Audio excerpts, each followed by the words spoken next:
एक बहुत बड़ी खबर आपको देनी है। जाहिदुर रहमान जो कि एडवाइजर है prime minister of Bangladesh, 200 million की आबादी है, उसी की आपने छुट्टी करा दी। अब आपने जो है उनके प्राइम मिनिस्टर के एडवाइजर जो आए उनको एयरपोर्ट पे ही रोक लिया, किस लिए? इस भाई साहब को उन्होंने रोक लिया। उन्होंने कहा तुसी किथे चले हो, ਤੁਹਾਨੂੰ किन्ने सद्या है? एम्बेरस हो गए होंगे ना, जाहिर। अगर एडवाइजर है प्राइम मिनिस्टर के, उनको अगर आप लोग रोक लेंगे। हमें तो इस हालत में है कि हमें तो, मुझे माफ़ कीजिएगा, मतलब मैं अगर कुर्बान हूं तो मैं तो कहूँगा यार ये BMW ले जाओ, मेरे मुल्क की ऐसी हालत नहीं, मैं तो खोता रेडी पे आऊंगा। दूसरी तरफ भारत ने बांग्लादेश के लिए जो 20 मेगावाट एडिशनल इलेक्ट्रिसिटी एक्सपोर्ट का जो अप्रूवल था उसको देने से रोक दिया है। भारत ने आखिरकार बांग्लादेश को मजीद टफ टाइम देना शुरू कर दिया। वो हमारे यहाँ स्क्रूटनी लिस्ट में थे। Scrutiny list in the sense वो एक ऐसी लिस्ट में थे जिसमें था, इन सर्वेलेंस में थे। मिसाल के तौर पर हमारी स्पाइनलेस रूलर्स ने वो हमारे चौखट तक लेके आ गए थे पाइपलाइन, और आज भी आई हुई है और हम फ़ायदा नहीं उठा सके, और हमने महंगा तेल लेके जो है बेड़ा गर्क कर दिया अपने अवाम का। ये हमारी 78 साल के रवैयों के नतीजे में आज लोगों के अंदर ये एहसास पैदा हुए हैं।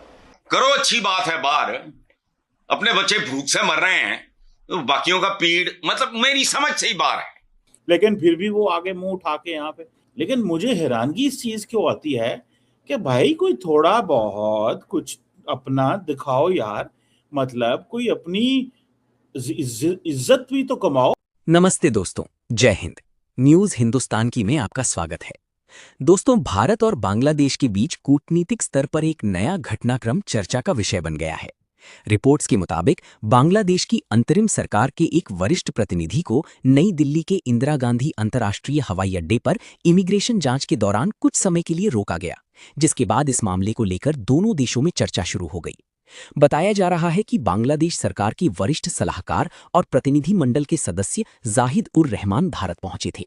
नियमित इमिग्रेशन प्रक्रिया के दौरान अधिकारियों को उनका नाम वॉच लिस्ट में दिखाई दिया, जिसके बाद उन्हें अतिरिक्त जांच के लिए रोक लिया गया। रिपोर्ट्स के अनुसार प्रतिनिधि मंडल के अन्य सदस्य सामान्य प्रक्रिया पूरी कर एयरपोर्ट से बाहर निकल गए, लेकिन रहमान को कुछ समय तक अधिकारियों के साथ औपचारिक जांच प्रक्रिया से गुजरना पड़ा। मामले की जानकारी मिलने के बाद भारत में बांग्लादेश की उच्चायुक्त भी एयरपोर्ट पहुंची और भारतीय अधिकारियों के साथ बातचीत की। इस दौरान उन्होंने प्रतिनिधि की पहचान और उनकी आधिकारिक भूमिका से संबंधित जानकारी उपलब्ध कराई। बताया जा रहा है कि जाहिद उर रहमान के पास एक सामान्य बांग्लादेशी पासपोर्ट था और वो किसी डिप्लोमेटिक या पॉलिटिकल पासपोर्ट पर यात्रा नहीं कर रहे थे। इसी वजह से उन्हें सामान्य इमिग्रेशन प्रक्रिया के तहत ही जांच से गुजरना पड़ा। कुछ समय तक वेरिफिकेशन और डॉक्यूमेंट चेकिंग चलने के बाद उन्हें आगे यात्रा की अनुमति दे दी गई। हालांकि इस घटना ने दोनों देशों की डिप्लोमेटिक सर्कल्स में चर्चा जरूर छेड़ दी है।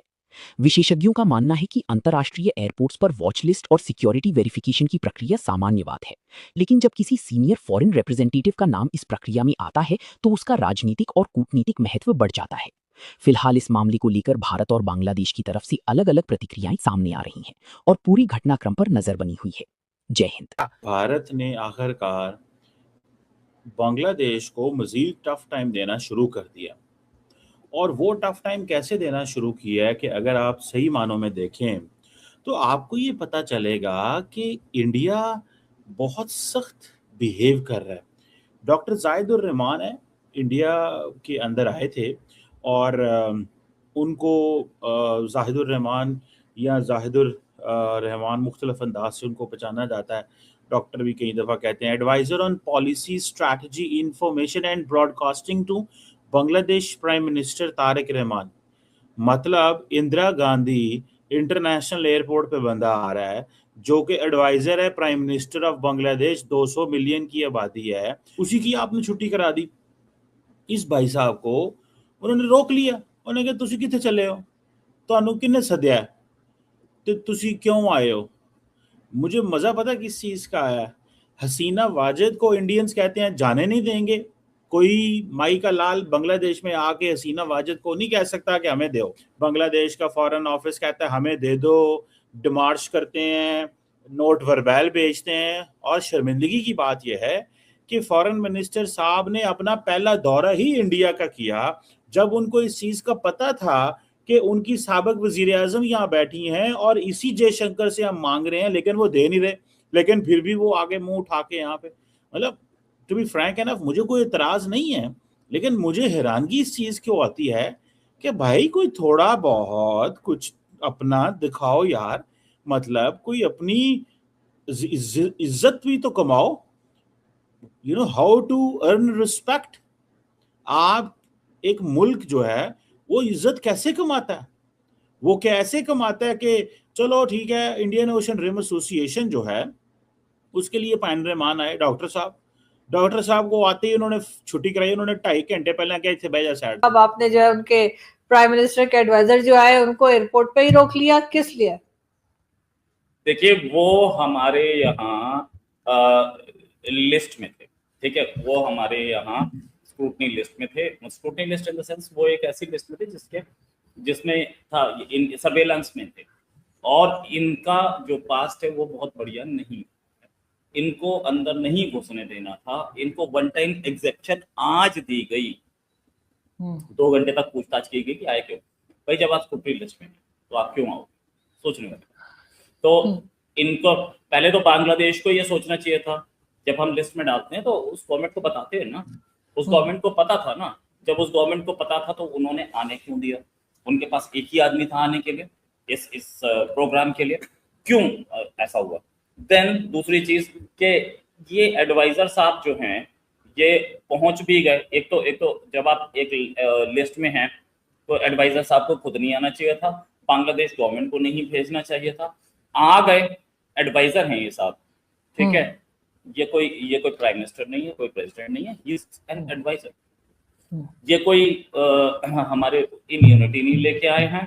इम्यूनिटी तो अमेरिका ने तो IMF के चीफ को ही रगड़ दिया था, उसको अरेस्ट कर लिया था। ये तो कौन है? ये तो एडवाइजर है सिर्फ साहब। तो इनसे पूछताछ की गई, अब इनसे पूछताछ हुई 2 घंटे, उसके बाद ये चले गए वापस।